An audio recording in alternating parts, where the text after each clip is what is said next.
चलिए दोस्तों, तो किसी भी चीज़ के जब न्यू इम्प्लीमेंटेशन होती है तो हमें पता है कि सबसे ज़्यादा जो प्रॉब्लम आती है वो आती है ट्रांजिशनल प्रोविजंस के अंदर। चाहे कोई एक्ट न्यू आए जैसे कि जीएसटी लाया गया, या फिर कोई भी ऐसा न्यू इंट्रोडक्शन होता है, चाहे कोर्सेज के अंदर हो चाहे लॉज के अंदर हो, तो पुराने वाले से नए वाले में कैसे शिफ्ट किया जाएगा, जो लोग ऑलरेडी पुराने में कुछ कर चुके हैं वो नए में किस तरीके से शामिल होंगे, इन प्रोविजंस को समझना बहुत ज़रूरी होता है। ठीक है, तो आपके पास यहाँ पे कुछ ट्रांजिशन प्रोविजंस दिए गए हैं, उसके बेस पे कुछ एफएक्यूज दिए गए हैं, जिसके समझने के बाद, जिसको कंप्लीटली समझ लेने के बाद आई डोंट थिंक सो कि कोई भी आपका क्वेरी ऐसा है जो कि अनटच्ड या अनसॉल्व रह जाएगा। मोटे मोटे तौर पे हर एक लेवल के स्टूडेंट के लिए सारी चीजें यहाँ पे अच्छे से क्लियर कर दी गई है। ठीक है, तो सबसे पहला पॉइंट है, सबसे पहला सवाल है, how will I convert to the new scheme of education and training. कैसे आप कन्वर्ट कराएंगे इसके अंदर? तो कुछ खास नहीं है, आपको एसएसपी पोर्टल पे जाना है और आपको कन्वर्जन वहां पे करा लेना है। कोई कन्वर्जन की फीस वगैरह आपको पे करने की आवश्यकता नहीं है। क्या स्टडी मटेरियल के पैसे देने पड़ेंगे सर? तो यहाँ पे दो सवाल है। अगर आपने पहले स्टडी मटेरियल ले रखा है, मतलब पहले आपने स्टडी मटेरियल पुराने स्कीम के अंदर ऑर्डर किया हुआ था,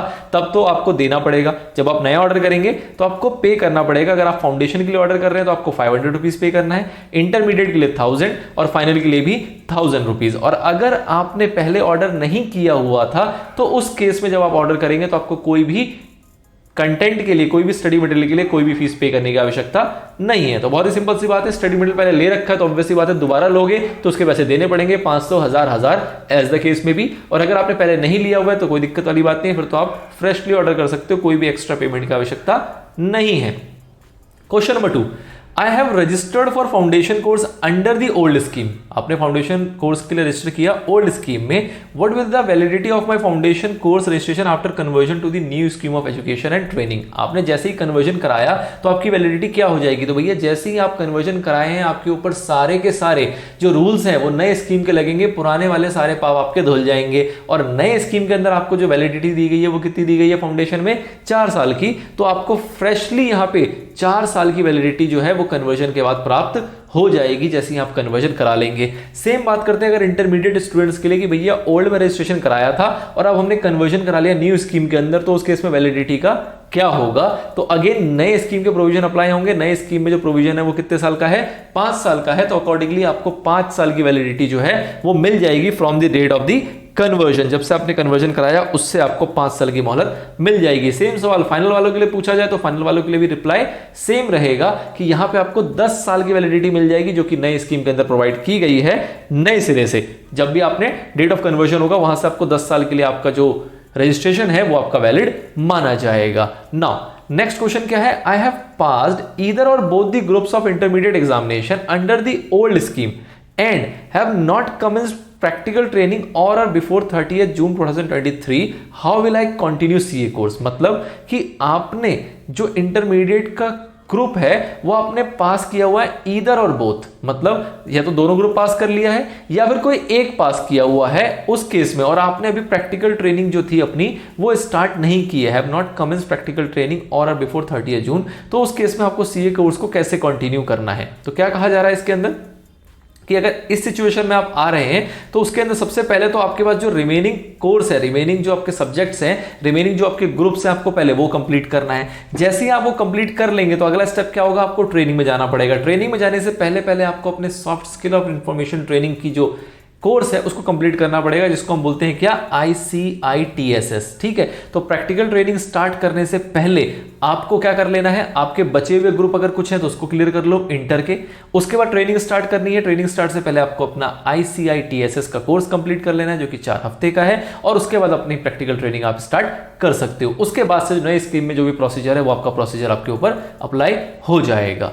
नाउ नेक्स्ट क्वेश्चन आता है, I have registered for intermediate course through direct entry route and commence practical training on or before 1st February 2023, how will I continue the course। किसी ने इंटरमीडिएट में डायरेक्टली एंट्री ले ली, inter का भी exam नहीं दिए, प्रैक्टिकल ट्रेनिंग जो है उसने 1 फरवरी 2023 से पहले स्टार्ट कर दिया, तो उस केस में उसका सीए कोर्स किस तरीके से बढ़ेगा आगे? तो उस केस में आपको देखना है कि उसका पहला जो अटेम्प्ट है, एलिजिबल अटेम्प्ट जो है वो कब का होगा। अगर किसी ने 1 फरवरी 23 से पहले 1 फरवरी 23 से पहले अगर ट्रेनिंग स्टार्ट कर दी थी तो उस केस पर जो उसका पहला एलिजिबल अटेम्प्ट आएगा वो आएगा नवंबर 23।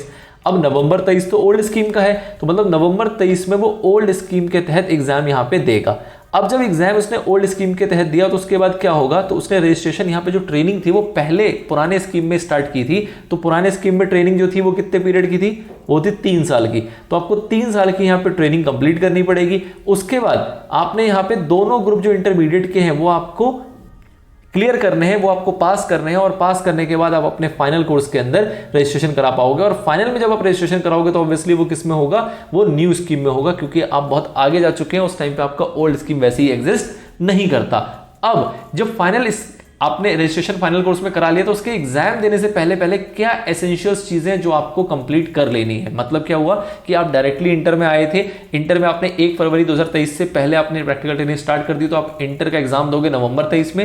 एग्जाम आपने पास कर लिया नवंबर 23 के दोनों ग्रुप पास कर लिया। उसके बाद आप क्या करोगे, अपनी ट्रेनिंग कंप्लीट करोगे। ट्रेनिंग कंप्लीट करने के बाद आपको क्या करना है, आपको फाइनल कोर्स के अंदर रजिस्ट्रेशन कराना है। और फाइनल कोर्स का रजिस्ट्रेशन करा लोगे तो एग्जाम देने से पहले आपको क्या क्या चीजें कंप्लीट कर लेनी है, मतलब क्या क्या चीजें कंप्लीट हो जाएंगी तो आप एग्जाम दे सकते हो। ये थोड़ा सा क्रिटिकल है, ये चीज समझ ली तो आगे सारे के सारे आपके जो जितने भी आपके सवाल हैं इससे एसोसिएटेड वो सारे के सारे क्लियर हो जाएंगे। ठीक है, तो आपने की है कौन सी ट्रेनिंग, आपने की है 3 साल वाली ट्रेनिंग। जब 3 साल की ट्रेनिंग करते थे तो उसके अंदर क्या रूल हुआ करता था कि आप 2.5 साल की ट्रेनिंग कंप्लीट करने के बाद आप एग्जाम दे सकते हो। आप 2.5 साल की ट्रेनिंग कंप्लीट करने के बाद एग्जाम दे सकते हो। मतलब कि आपने लास्ट 6 मंथ जो आपके बचे होते थे 3 साल की ट्रेनिंग में, जो लास्ट के 6 मंथ आपके बचे होते थे, उस लास्ट 6 मंथ के अंदर आप चाहे तो फाइनल के लिए अपीयर हो सकते हैं। मतलब आपने मोटा मोटा अपने 2.5 साल की ट्रेनिंग क्या कर ली हो, कंप्लीट कर ली हो, पहला कंडीशन। दूसरा, आपने एडवांस्ड ICI TSS जो है वो भी कंप्लीट कर लिया हो, जो कि आपको फाइनल अपीयर करने से पहले करना ही होता है।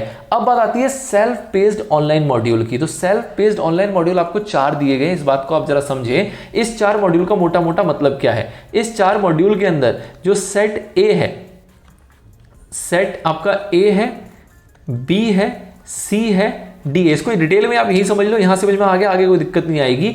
जो ए और बी है ये है फाइनल वाले बच्चों को रिलेट करता है, और जो सी और डी है वो इंटर वाले स्टूडेंट्स को रिलेट करता है। रिलेट करने का मतलब क्या है कि किसी ने अगर इंटर के दोनों ग्रुप क्लियर कर लिए हुए हैं तो उसको सी और डी के लिए एग्जम्पशन प्राप्त है। मतलब कि किसी ने पुराने स्कीम के अंदर अपने इंटर के एग्जाम कंप्लीट किए हुए हैं बोथ ग्रुप्स, तो अगर बोथ ग्रुप किसी ने कवर किया हुआ है तो उसको सी और डी देने की आवश्यकता नहीं है। ठीक है, अगर किसी ने ग्रुप 1 सिर्फ क्लियर किया हुआ है तो उसको दोनों देना पड़ेगा, और अगर किसी ने ग्रुप 2 क्लियर किया हुआ है तो दोनों में से कोई एक एग्जाम दे, जो उसको अच्छा लगे, अपनी इच्छा है, अपनी स्वेच्छा है, वो सेलेक्ट कर सकता है यहां पे। तो ये हो गया इंटर वालों के लिए। इंटर वालों के लिए समझ ले पहले, क्योंकि ये जो अभी कैटेगरी चल रही है वो इंटर वालों के लिए चल रही है, क्योंकि इस बच्चे ने क्या किया है, नवंबर 23 में इंटर का एग्जाम दिया, प्रैक्टिकल ट्रेनिंग कंप्लीट करी, 2.5 साल की ट्रेनिंग कंप्लीट हुई, फाइनल के लिए एलिजिबल हो गया, एडवांस ICI TSS कंप्लीट किया।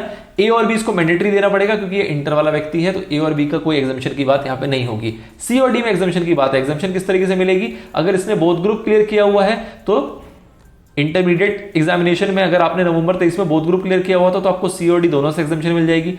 ग्रुप 1 क्लियर किया हुआ है तो उस केस में आपको सी और डी दोनों दोबारा से क्वालिफाई करना पड़ेगा। जो आपका सेल्फ पेस्ड ऑनलाइन मॉड्यूल है वो आपको सी और डी सेट को क्वालिफाई करना पड़ेगा। ग्रुप 2 किया हुआ है तो उस केस में आपको ऑप्शन दिया जाएगा, आप सी क्वालिफाई कर लो या डी क्वालिफाई कर लो, जो आपको आसान लग रहा है। और नन ऑफ द ग्रुप्स, अगर कोई भी ग्रुप आपने क्वालिफाई नहीं किया पुराने स्कीम के अंदर, तो उस केस में नवंबर 23 में अगर आपने कोई भी ग्रुप इंटरमीडिएट का क्लियर नहीं किया तो उस केस में क्या होगा, उस केस में आपको दोनों ग्रुप क्वालिफाई करने पड़ेंगे। मतलब ग्रुप 1 कर लिया है तो भी दोनों करना है, कोई भी ग्रुप नहीं किया तो भी दोनों करना है। लेकिन अगर नवंबर 23 में आपने दोनों ग्रुप क्वालिफाई कर लिया था तो सी और डी को आपको दोबारा से देने की आवश्यकता नहीं है। या फिर अगर आपने ग्रुप 2 क्वालिफाई कर लिया था तो उस केस में आपको दोनों में से कोई एक देना पड़ेगा। ठीक है, और दोनों कर लिया तो एक भी देने की आवश्यकता नहीं है। और अगर एक ग्रुप 1 किया या फिर कोई भी ग्रुप नहीं किया है तो आपको दोनों ये देने पड़ेंगे। ए और बी तो देने ही देने हैं। और सी और डी के अंदर यहाँ पे थोड़ा सा डिस्कशन है, जो कि रिलैक्सेशन आपको दिया जा रहा है उन बच्चों को जिन्होंने लास्ट अटेम्प्ट में ओल्ड स्कीम के अंदर अपने एग्जाम को क्वालिफाई कर लिया था इंटर का। ठीक है, तो ये एक टेक्निकल चीज थी। ए और बी का रेलेवेंट कहां पे आएगा कि आपको देना है कि नहीं देना ए और बी का मॉड्यूल, वो आएगा फाइनल के अंदर। उसको भी समझेंगे, उसके अंदर भी एग्जामिशन की प्रोविजंस यहां पे दिए गए हैं जो कि रेलेवेंट है फाइनल के स्टूडेंट्स के लिए।